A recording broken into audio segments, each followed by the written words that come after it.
الذی اسری بعبدہ لیلا من المسجد الحرام الی المسجد الاقصی کہ پاک ہے وہ ذات جو رات کے تھوڑے سے مختصر سے حصے میں اپنے محبوب کو، اپنے محبوب بندے کو مسجد حرام سے مسجد اقصی تک لے کر گئی۔ برادران اسلام، اب تو یہ مقام، اب تو یہ مرتبہ حضرت موسیٰ علیہ السلام سے پوچھے کہ کوہ طور پر حضرت موسیٰ علیہ السلام نے 40 راتیں جاگ کر اللہ تبارک و تعالیٰ کی عبادت اور ریاضت کی تھی۔ 40 دن تک حضرت موسیٰ علیہ السلام نے روزے رکھے تھے کوہ طور پر جا کر، اور وہاں پر جا کر اللہ تبارک و تعالیٰ سے آپ نے یہ استغاثہ پیش کیا تھا، اللہ سے یہ عرض کیا تھا، ربی ارنی انظر الیک، اے اللہ میں تجھے دیکھنا چاہتا ہوں، میں تیرے تجھ سے شرف لقاء حاصل کرنا چاہتا ہوں۔ لیکن اللہ تبارک و تعالیٰ نے ارشاد فرمایا تھا، لن ترانی، اے موسیٰ تو مجھے نہیں دیکھ سکتا، تو مجھے نہیں دیکھ سکتا۔ روایتوں میں آتا ہے کہ 9 مرتبہ حضرت موسیٰ علیہ السلام نے اللہ تبارک و تعالیٰ کا دیدار کرنے کے لیے استغاثہ پیش کیا تھا، اللہ تبارک و تعالیٰ کا دیدار کرنے کے لیے 9 مرتبہ حضرت موسیٰ علیہ السلام نے کیا تھا، اور 9 مرتبہ اللہ تبارک و تعالیٰ کا یہی جواب تھا، لن ترانی، اے موسیٰ تو مجھے نہیں دیکھ سکتا، تیری آنکھوں میں اتنی طاقت نہیں ہے، تو اتنی تاب نہیں لا سکتا مجھے دیکھنے کے لیے۔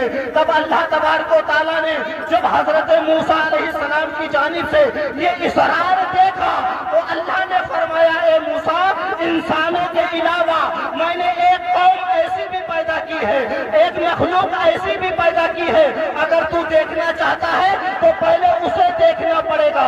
تو اللہ تبارک و تعالیٰ نے ایسے نوری فرشتے حضرت موسیٰ علیہ السلام کی جانب سے گزارے تھے، تو حضرت موسیٰ علیہ السلام یہ کہنے پر مجبور ہو گئے کہ اللہ کے ایسے نوری فرشتے میری طرف سے میرے آگے سے گزر رہے تھے، مجھے ایسا لگ رہا تھا کہیں میری جان نہ نکل جائے۔ حضرت موسیٰ علیہ السلام بے ہوش ہو کر گر گئے تھے۔ برادران اسلام، حضرت موسیٰ علیہ السلام نے کہا، جب میں اللہ کے فرشتوں کو دیکھنے کی طاقت و قوت نہیں رکھتا تو اللہ کو میرے اندر دیکھنے کی ہمت کہاں ہے؟ اللہ کو دیکھنے کی ہمت اور طاقت و قوت میرے اندر کہاں ہے؟ یہ طاقت و قوت تو پیغمبر اعظم کے اندر ہے۔ برادران اسلام، اسی لیے سرکار اعلیٰ حضرت فرماتے ہیں کہ کس کو دیکھا یہ موسیٰ سے پوچھے کوئی، آنکھ والے کی ہمت پہ لاکھوں سلام۔ برادران اسلام، یہ شان ہے پیغمبر اعظم صلی اللہ تعالیٰ علیہ وسلم کی، یہ مقام و مرتبہ ہے پیغمبر اعظم صلی اللہ تعالیٰ علیہ وسلم کا۔ برادران اسلام، اب وہ مبارک گھڑی آ گئی، اب وہ مبارک رات آ گئی کہ پیغمبر اعظم صلی اللہ تعالیٰ علیہ وسلم اپنی چچا زاد بہن حضرت ام ہانی کے گھر چادر اوڑھ کر لیٹے ہوئے ہیں۔ اللہ تبارک و تعالیٰ نے حضرت جبریل علیہ السلام سے فرمایا، اے جبریل، 70,000 فرشتوں کا ہجوم لے کر جا، 70,000 فرشتوں کا جلوس لے کر جا، اور میرے محبوب سے کہنا کہ اللہ تیرے دیدار کا مشتاق ہے، اللہ تعالیٰ تیرے تجھ سے شرف لقاء حاصل کرنا چاہتا ہے۔ حضرت جبریل علیہ السلام 70,000 فرشتوں کا جلوس لے کر حضرت ام ہانی کے گھر جاتے ہیں۔ دروازے سے نہیں گئے، دروازے پر جا کر آپ نے دستک نہیں دی، بلکہ چھت کو چاک کیا اور جا کر آپ پائنتی کی جانب کھڑے ہو جاتے ہیں۔ اب کیا ہونا تھا؟ پیغمبر اعظم صلی اللہ تعالیٰ علیہ وسلم سر سے لے کر پیر تک چادر اوڑھ کر لیٹے ہوئے ہیں۔ حضرت موسیٰ علیہ السلام شش و پنج میں پڑ گئے، تشویش میں پڑ گئے کہ میں محبوب کو جگاؤں کیسے؟ پھر جا کر رب کی بارگاہ میں حاضر ہوتے ہیں اور عرض کرتے ہیں، مولا تیرا محبوب سو رہا ہے، چادر اوڑھ کر، میرے اندر اتنی طاقت نہیں ہے، اتنی ہمت نہیں ہے کہ محبوب کو جگاؤ، کہیں گستاخی نہ ہو جائے، کہیں بے ادبی نہ ہو جائے۔ تب اللہ تبارک و تعالیٰ نے حضرت جبریل سے فرمایا تھا، فَقَبِّلْ قَدَمَيْهِ نہیں، تو اپنی پیشانی کو، تو اپنے ہونٹوں کو میرے محبوب کے قلبوں سے جا کر رگڑنا، میرے محبوب کے قدموں کو جا کر چوم لے، میرا محبوب بیدار ہو جائے گا۔ حضرت جبریل علیہ السلام آتے ہیں، پیغمبر اعظم صلی اللہ تعالیٰ علیہ وسلم کے قدموں کو اپنے ہونٹوں سے بوسہ دیتے ہیں، اپنی پیشانی کو حضور کے قدموں پہ لا کے مس کر دیتے ہیں، حضور بیدار ہو جاتے ہیں اور فرماتے ہیں جبریل کیا معاملہ ہے، کیسے آنا ہوا؟ تو حضرت جبریل علیہ السلام نے عرض کی یا رسول اللہ صلی اللہ تعالیٰ علیہ وسلم، اللہ آپ کے دیدار کا مشتاق ہے، اللہ آپ سے شرف لقاء حاصل کرنا چاہتا ہے، اللہ آپ کو دیکھنا چاہتا ہے۔ پیغمبر اعظم صلی اللہ تعالیٰ علیہ وسلم جب کھڑے ہوئے تو گویا عالم تخیلات میں اور تصورات میں اللہ تبارک و تعالیٰ یہ کہہ رہا ہو اے دل ربا ذرا چادر تو اٹھا، میں تیری دیدار کا مشتاق ہوں، تو مجھے دیکھ لے، تو مجھے دیکھ لے، میں تجھے دیکھ لوں، دیکھنے کا مزہ آج کی رات ہے۔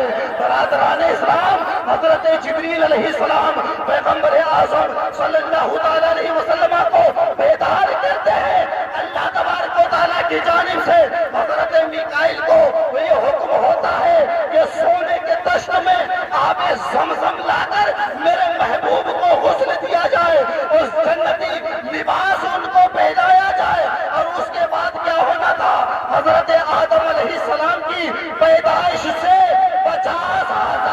500 سال پہلے جو امامہ شریف فرشتوں نے بنا تھا، حضرت جبریل علیہ السلام لے کر آتے ہیں، حضور علیہ السلام کی دستار باندھتے ہیں، آپ کو دولہے کی طرح سجاتے ہیں اور آپ کو جنتی لباس پہناتے ہیں اور کہتے ہیں یا رسول اللہ اب چلیے، آپ کو شب اسرا کے دولہا ہے، اللہ کی بارگاہ میں چلیے۔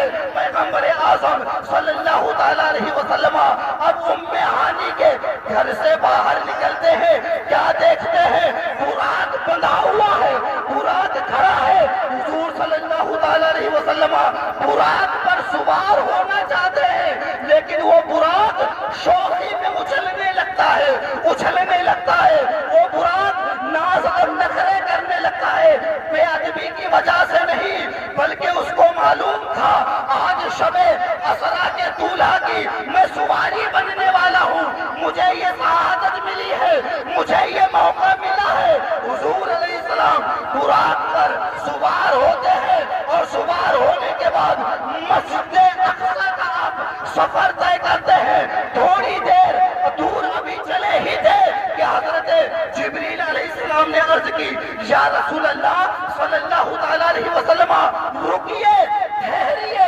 یہاں پر 2 رکعت نماز نفل ادا فرما لیجئے۔ حضور نے 2 رکعت نماز نفل ادا فرمائی اور فرمایا جبریل کیا معاملہ ہے، کون سی جگہ ہے؟ تو حضرت جبریل نے عرض کی یا رسول اللہ یہ وہ جگہ ہے، یہ طیبہ ہے، یہ مدینہ منورہ ہے، مکہ سے ہجرت کر کے آپ کو یہیں پہ تشریف لانا ہے۔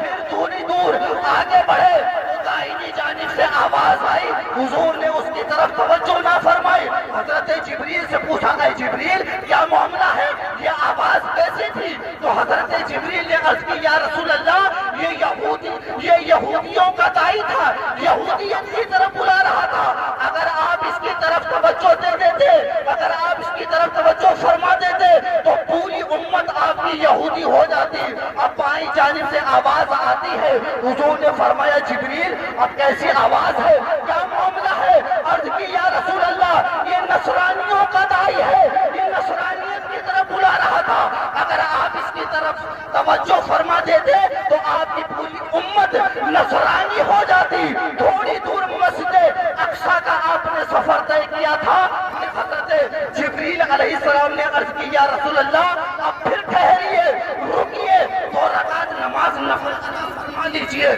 حضور نے فرمایا جبریل کیا معاملہ ہے، کون سی جگہ ہے؟ آپ نے عرض کی یا رسول اللہ یہ مدین ہے، حضرت موسیٰ علیہ السلام کے ٹھہرنے کی جگہ ہے، یہاں پر 2 رکعت نماز نفل ادا فرما لیجئے۔ تھوڑی دور اور آگے بڑھے تھے، پھر حضرت جبریل علیہ السلام السلام نے عرض کی یا رسول اللہ پھر ٹھہریے اور رکیے، 2 رکعت نماز اور ادا فرما لیجیے۔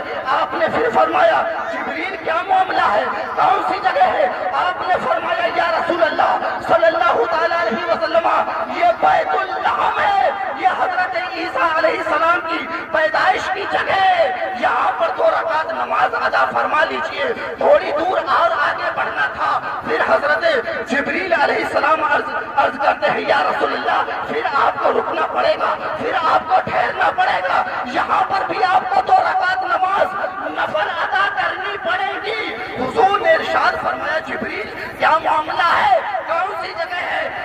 جبریل علیہ السلام عرض کرتے ہیں یا رسول اللہ صلی اللہ تعالیٰ علیہ وسلم یہ طور سینہ ہے، یہ وہ پہاڑ ہے جہاں پر موسیٰ علیہ السلام 40 راتیں جاگ کر اللہ کی عبادت کر کے 40 روز روزے رکھ کے اللہ سے شرف ہم کلامی حاصل کرنے کے لیے آئے تھے۔ برادران اسلام ابھی تھوڑی ہی دور چلے تھے کہ ایک عورت نہایت ہی حسین و جمیل اور خوبصورت بن ٹھن کر سج سنور کر بیٹھی ہوئی تھی، اس نے آواز تھی، حضور نے توجہ نہ فرمائی، پھر حضرت جبریل سے پوچھا جبریل کیا معاملہ ہے، یہ کون عورت تھی، میں نے اس کی طرف توجہ نہ دی۔ حضرت جبریل علیہ السلام نے عرض کی یا رسول اللہ صلی اللہ تعالیٰ علیہ وسلم یہ دنیا تھی، اگر آپ نے اس کی طرف توجہ دے دی ہوتی، توجہ فرما دی ہوتی تو آپ کی پوری امت دنیا دار ہو جاتی۔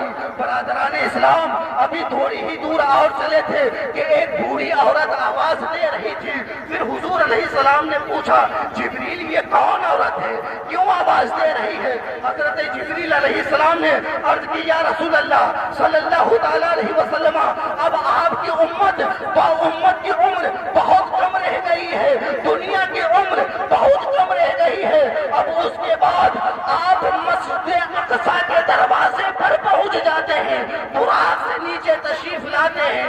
حضرت جبریل علیہ السلام نے براق کو مسجد اقصی کے دروازے پر پتھر میں سوراخ کر کے باندھ دیا، اور اس کے بعد پیغمبر اعظم صلی اللہ تعالیٰ علیہ وسلم مسجد اقصی میں داخل ہو جاتے ہیں۔ حضرت آدم علیہ السلام سے لے کر حضرت عیسیٰ علیہ السلام تک تمام انبیاء اور رسل وہاں پر موجود ہیں، پیغمبر اعظم کا استقبال کر رہے ہیں اور مرحبا کی صدائیں بلند کر رہے ہیں، درود و سلام کے نغمے گونج رہے ہیں۔ حضور علیہ السلام اندر تشریف لے گئے اور لے جانے کے بعد حضرت جبریل امی نے اذان پڑھی اور حضور علیہ السلام سے عرض کی یا رسول اللہ اب آپ مصلی امامت پر جائیے اور تمام انبیاء کو اور رسل کو آپ نماز پڑھائیے، آپ ان کی امامت فرمائیے۔ حضور علیہ السلام نے حضرت آدم سے لے کر حضرت عیسیٰ تک تقریباً کم و بیش 1,24,000 انبیاء کرام کی آپ نے امامت فرمائی، اور اس کے بعد تمام تر انبیاء کرام نے رسولان اعظام نے تقریر کہی، واعظ کہی اور حضور علیہ السلام کی حمد و ثنا بیان کی، اور اس کے بعد پیغمبر اعظم صلی اللہ تعالیٰ علیہ وسلم نے آپ نے آسمان دنیا کا سفر طے کیا سیڑھیوں کے ذریعے۔ یہ سیڑھیوں کے ذریعے آسمان دنیا زمین سے لے کر اور آسمان دنیا کا جو سفر تھا یہ سیڑھیوں کے ذریعے طے کیا تھا، خبر متواتر کے ذریعے ثابت ہے، اس کا انکار کرنے والا گمراہ و بد مذہب مسلمان ہے۔ برادران اسلام پیغمبر اعظم صلی اللہ تعالیٰ علیہ وسلم اب جا کر جب آسمان دنیا پر پہنچتے ہیں، حضرت جبریل امی نے دروازے کو دستک دی تو فرشتے نے اندر سے آواز لگائی کون؟ کہا میں جبریل ہوں۔ کہا کہ اور کون ہے؟ کہا رسول اللہ صلی اللہ تعالیٰ علیہ وسلم میرے ساتھ ہے۔ کہ اچھا ان کو بلایا گیا ہے؟ ہاں بلایا گیا ہے۔ دروازہ کھول دیا گیا، فرشتوں نے استقبال کیا، مرحبا کی صدائیں بلند کی۔ کیا دیکھتے ہیں؟ ایک نورانی کرسی ہے، اس پر ایک نورانی شکل و صورت والے ایک بزرگ بیٹھے ہوئے ہیں، پیغمبر اور ان کو چاروں طرف سے لوگ ان کو گھیرے ہوئے ہیں، ان کی ارد گرد لوگوں کا جم غفیر اور ازدحام کثیر ہے۔ حضور نے پوچھا اے جبریل یہ کون ہے؟ تو حضرت جبریل امین نے عرض کی یا رسول اللہ صلی اللہ تعالیٰ علیہ وسلم یہ ابو البشر ہے، یہ حضرت آدم ہے، اور ان کے ارد گرد جو ان کے لوگ بیٹھے ہوئے ہیں یہ ان کی اولاد ہے۔ یہ ظاہر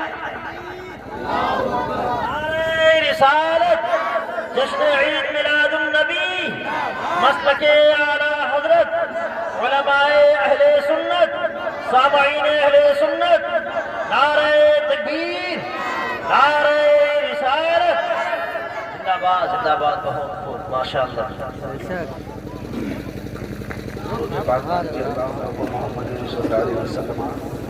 نحن عباد محمد صلی اللہ علیہ وسلم صلو علیہ صلاۃ و سلام علیک یا رسول اللہ صلی اللہ تعالی علیہ وسلم۔ برادران اسلام، حضرت جبریل امین نے عرض کی یا رسول اللہ جو ان کے ارد گرد لوگ بیٹھے ہوئے ہیں یہ ان کی اولاد ہے، اور یہ داہنی طرف دیکھ کر ہنستے ہیں اور بائیں طرف دیکھ کر یہ غمگین ہو جاتے ہیں۔ داہنی جانب جو لوگ بیٹھے ہوئے ہیں وہ جنتی ہے، اس لیے یہ دیکھ کر خوش ہو جاتے ہیں، اور بائیں جانب جو ان کے بیٹھے ہوئے ہیں وہ جہنمی ہے، اس لیے یہ بائیں جانب دیکھ کر غمگین ہو جاتے ہیں۔ برادران اسلام، اب اس کے بعد پیغمبر اعظم صلی اللہ تعالیٰ علیہ وسلم نے حضرت جبریل علیہ السلام کے ہمراہ دوسرے آسمان کا سفر طے کیا۔ دوسرے آسمان پر پہنچتے ہیں، دروازے کو دستک دیتے ہیں، اندر سے آواز آتی ہے کون؟ کہا میں جبریل ہوں۔ ساتھ میں کون ہے؟ پیغمبر اعظم ہے۔ اچھا ان کو بلایا گیا ہے؟ ہاں بلایا گیا ہے۔ دروازہ کھول دیا جاتا ہے، حضور اندر تشریف لے جاتے ہیں، اور وہاں پر آپ کا استقبال ہوتا ہے، درود و سلام پڑھا جاتا ہے اور آپ کا استقبال کیا جاتا ہے، مرحبا کی صدائیں بلند کی جاتی ہیں۔ برادران اسلام، اب اس کے بعد آپ نے دیکھا کہ وہاں پر حضرت یحییٰ علیہ السلام ہے، حضرت عیسیٰ علیہ السلام ہے، انہوں نے دعائیں دی، مبارکباد پیش کی۔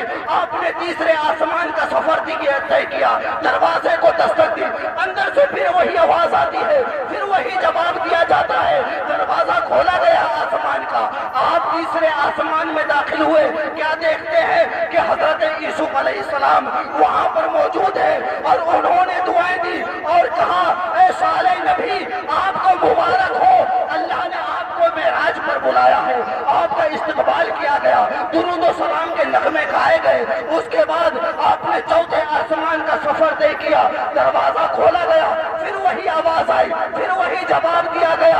اب کیا ہونا تھا کہ اندر حضرت ادریس علیہ السلام موجود تھے، انہوں نے آپ کو دعائیں دی، آپ کے ترانے پڑھے، اور وہاں پر درود و سلام کے نغمے گونجے اور مرحبا کی صدائیں بلند کی گئی۔ اب آپ نے پانچویں آسمان کا سفر طے کیا، اندر سے پھر وہی آواز آتی ہے، پھر وہی جواب دیا گیا۔ کیا دیکھتے ہیں کہ اندر حضرت ہارون علیہ السلام موجود ہیں، انہوں نے بھی دعائیں دی اور کہا یہ صالح نبی آپ کو مبارک ہو، اللہ نے آپ کو اپنے دیدار کے لیے بلایا ہے، شرف لقاء حاصل کرنے کے لیے بلایا ہے۔ چھٹے آسمان کا سفر طے کیا، اندر سے وہی آواز آئی، پھر وہی جواب دیا۔ کیا دیکھتے ہیں کہ اندر حضرت عیسیٰ علیہ السلام، حضرت موسیٰ علیہ السلام موجود ہیں، انہوں نے بھی کہا اے صالح نبی آپ کو مبارک ہو، اللہ نے آپ کو اپنے دیدار کے لیے بلایا ہے۔ مرحبا کی صلائیں بلند کی گئی، درود و سلام کے نغمے گونجے گئے۔ اس کے بعد جب آپ نے ساتویں آسمان کا سفر طے کیا تو کیا دیکھتے ہیں ایک نور کا منبر ہے، اس پر تخت پڑا ہوا ہے، اور اس پر ایک نور کی کرسی موجود ہے، اور اس پر ایک لگا کر ایک بزرگ بیٹھے ہوئے ہیں۔ آپ نے سلام عرض کیا اور حضرت جبریل سے پوچھا اے جبریل یہ کون ہے؟ آپ حضرت جبریل نے عرض کی یا رسول اللہ صلی اللہ تعالیٰ علیہ وسلم یہ آپ کے جد امجد حضرت ابراہیم علیہ السلام ہے۔ حضور صلی اللہ تعالیٰ علیہ وسلم کو جب حضرت ابراہیم علیہ السلام نے دیکھا تو آپ نے دعائیں دی اے صالح نبی آپ کو مبارک ہو، اللہ نے آپ کو اپنے دیدار کے لیے بلایا ہے۔ اس کے بعد پیغمبر اعظم صلی اللہ تعالیٰ علیہ وسلم نے سدرۃ المنتہا پر جا کر پہنچے تو حضرت جبریل علیہ السلام نے وہاں پر معذرت طلب کر لی اور رسول اللہ صلی اللہ تعالیٰ علیہ وسلم اب یہاں سے میں آگے نہیں بڑھ سکتا، یہ میری انتہا ہے، یہاں سے میں آگے نہیں جا سکتا۔ سدرا کہتے، سدرا ایک بیری کا درخت ہے جس کے پتے ہاتھی کے کان کی طرح ہیں اور جس کے بیر یہ مٹکوں کی طرح ہیں، وہ اس کو سدرا کہتے ہیں۔ یہ حضرت جبریل علیہ السلام کی انتہا ہے، یہ ان کی قیام گاہ ہے، یہ ان کے ٹھہرنے کی جگہ ہے۔ حضرت جبریل علیہ السلام نے معذرت طلب کر لی اور عرض کی یا رسول اللہ صلی اللہ تعالیٰ علیہ وسلم یہاں سے میں آگے نہیں بڑھ سکتا، اگر یکسر منہ پر در پرم بھرو گے تجلا و سوزن پرم، اگر میں یہاں سے ایک بال برابر بھی آگے بڑھا تو اللہ تبارک و تعالیٰ کا فروغ، اس کی تجلی میرے بالوں پر کو جلا کر راکھ کر دے گی۔ برادران اسلام، وہ سید الملائکہ ہے، یہ سید الانبیاء ہے، سید الملائکہ کی بھی رسائی سدرا سے آگے نہیں ہے، لیکن پیغمبر اعظم صلی اللہ تعالیٰ علیہ وسلم سدرا سے بھی آگے جا رہے ہیں۔ اب وہ وقت آ گیا، اب وہ وقت آ گیا، ثم دنا فتدلی فکان قاب قوسین، اب قاب قوسین او ادنا کے جلووں میں داخل ہونے کا اور اس سے گزرنے کا وقت آ گیا۔ اب آپ سدرۃ المنتہا سے آپ رف رف سواری پر سوار ہو کر لا عرش اعظم کا سفر طے کرتے ہیں، عرش اعظم پر جاتے ہیں۔ وہاں پر بھی بہت سارے واقعات پیش آئے، بہت زیادہ واقعات رونما ہوئے۔ وہاں سے آپ لا مکان کا سفر طے کرتے ہیں، لا مکان میں جاتے ہیں اللہ تبارک و تعالیٰ کا دیدار کرنے کے لیے، اللہ کا دیدار کرنے کے لیے اور اسے اپنا دیدار کرانے کے لیے۔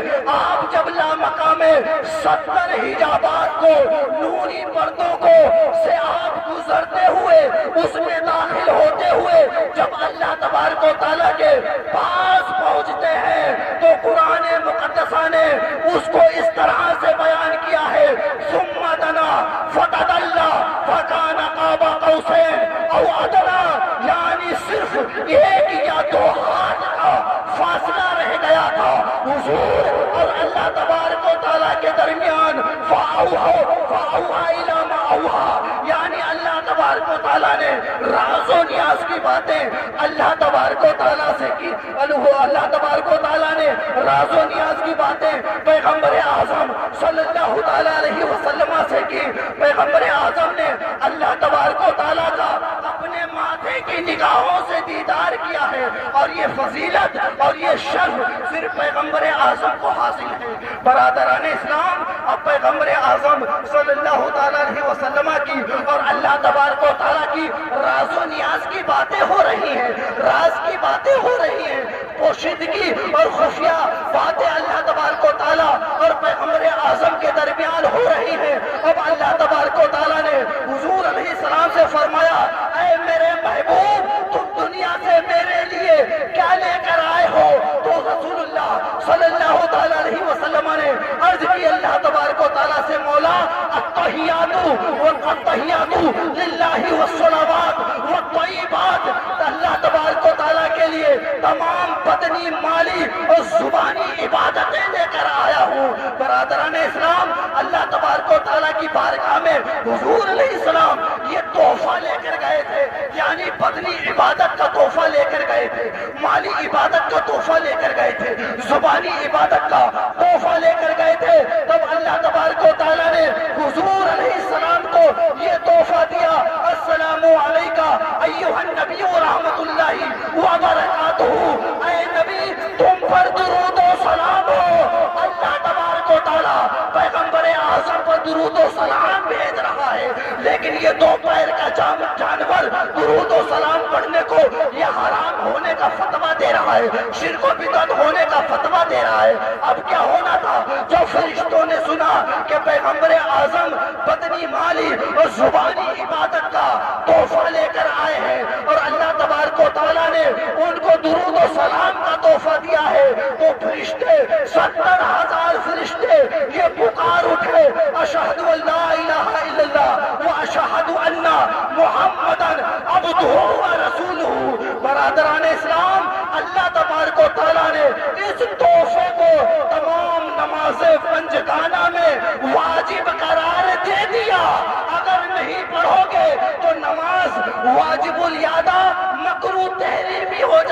دوبارہ پڑھنی پڑے گی۔ برادران اسلام نہیں پڑھو گے تو ایسے پڑھنی پڑے گی درود۔ برادران اسلام، اللہ تبارک و تعالیٰ نے یہ تحفہ دیا، راز و نیاز کی باتیں ہوئی 70 مرتبہ۔ اللہ تبارک و تعالیٰ نے پیغمبر اعظم سے فرمایا، اے میرے محبوب شب اسرا کے دولہا، مانگو کیا مانگنا چاہتے ہو؟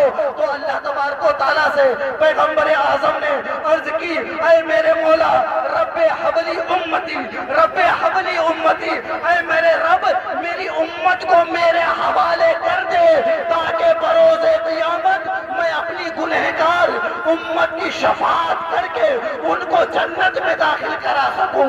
اللہ تبارک و تعالیٰ نے یہ تحفہ پیغمبر اعظم کو دے دیا۔ اس کے بعد راز و نیاز کی باتیں ہو گئی۔ جب واپس پلٹنا ہی تھا تو اللہ تبارک و تعالیٰ نے پیغمبر اعظم سے فرمایا، اے میرے محبوب گھر خالی ہاتھ واپس نہیں جایا کرتے، کوئی تحفہ لے کر جاؤ۔ تو اللہ تبارک و تعالیٰ نے پیغمبر اعظم کو 5 وقت نماز کا تحفہ دیا۔